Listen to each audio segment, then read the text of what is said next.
Chapter 4. The port of Suez shimmered under the hot Egyptian sun. The steamship Mongolia had just docked after a week at sea, and its passengers were eager to step onto solid ground again. Among them were Mr. Phileas Fogg and his servant, Passepartout, who followed his master with quick, lively steps.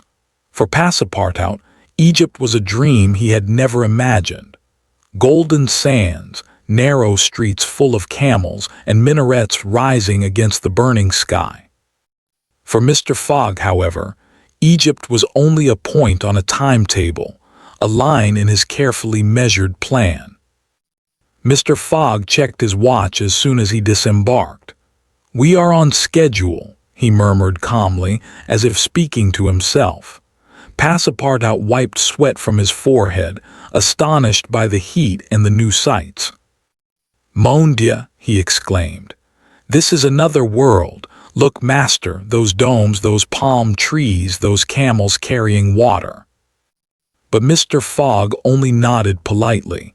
"The train for Cairo departs in 2 hours. We must not waste time." Passepartout sighed. His master was a man of precision, not of wonder. Still, he followed faithfully. Detective Fix at work. Not far behind, Detective Fix of Scotland Yard kept a careful eye on them. He had followed Fogg since the Channel crossing, convinced that the English gentleman was the very man who had robbed the Bank of England. Fogg's quiet manner and enormous challenge only increased Fix's suspicion.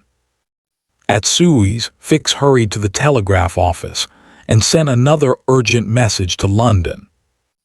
"Suspect Phileas Fogg has arrived in Suez, traveling to Cairo by train. Please send warrant for arrest immediately." But the wires were slow and the journey long.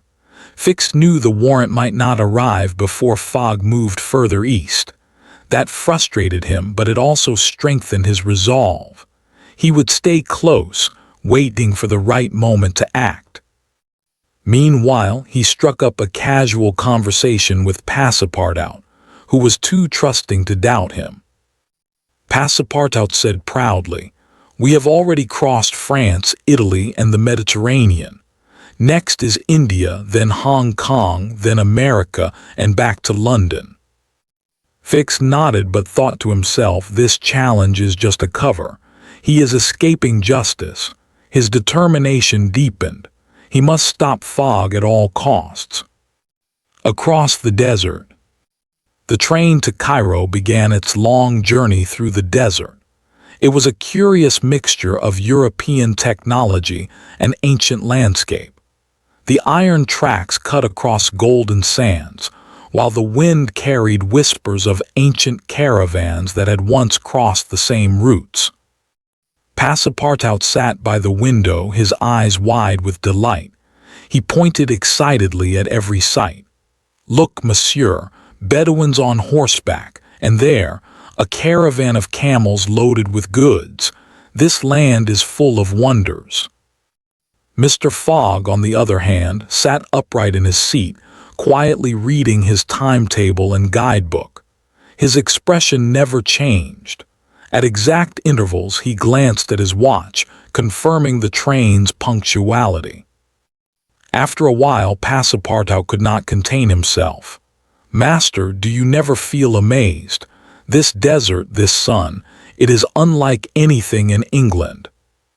Fogg looked up calmly. "The world is wide, Passepartout, but amazement does not help us arrive on time." Still, Passepartout smiled. He admired his master's discipline, even if he did not understand it. Cairo. By evening, the train rolled into Cairo, the great city by the Nile. For Passepartout, it was a vision from a storybook. Narrow alleys filled with colorful markets, the sound of merchants calling out, and the fragrance of spices, coffee, and roasted meat. Donkeys and camels shared the streets with carriages. Minarets pierced the sky, and the call to prayer echoed across the rooftops. "Magnificent!" Passepartout exclaimed. "I never thought I would see such a place with my own eyes."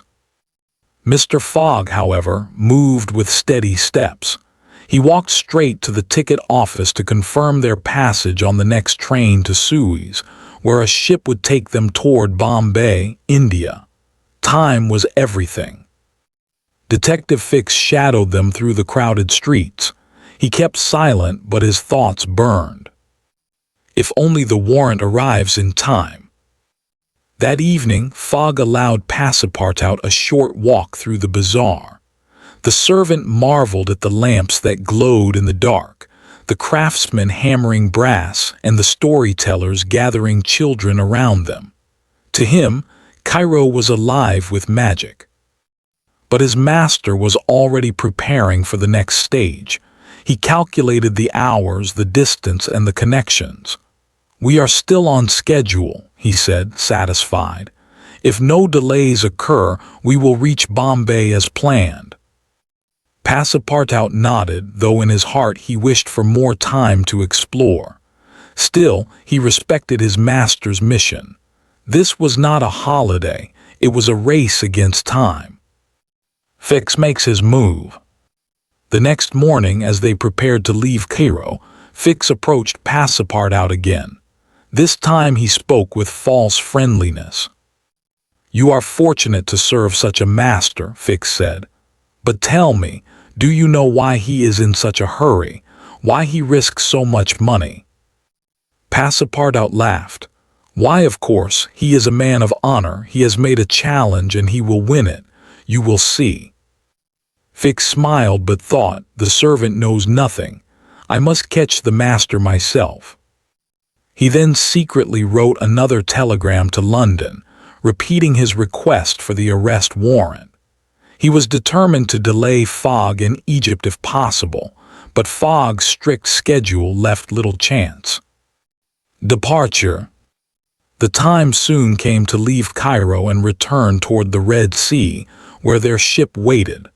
Fogg bought the tickets with his usual calmness, checked his watch, and guided Passepartout back to the station. As the train pulled away, Passepartout leaned out of the window, waving at the city that had enchanted him. "Goodbye, Cairo. Perhaps one day I shall return." Fogg closed his guidebook and said quietly, "Onward to India."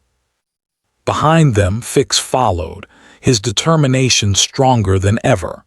The great adventure was only beginning.